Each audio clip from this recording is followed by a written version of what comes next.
alcune parti lo chiamano Balluzzoku, noi l'abbiamo, si canta anche con le strofe di Nanne Dumeu, è conosciutissimo, lo improvvisiamo seguendo uno schema ritmico e utilizziamo in questo caso uno strumento un po' particolare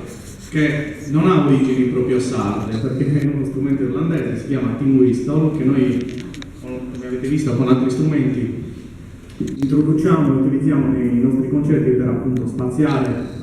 e abbracciare le altre culture anche con l'utilizzo di strumenti atipici per la nostra tradizione. Quindi adesso faremo Sudillu, cantato sarebbe Nanne Dumeu con organetto diatonico e Tin Whistle irlandese.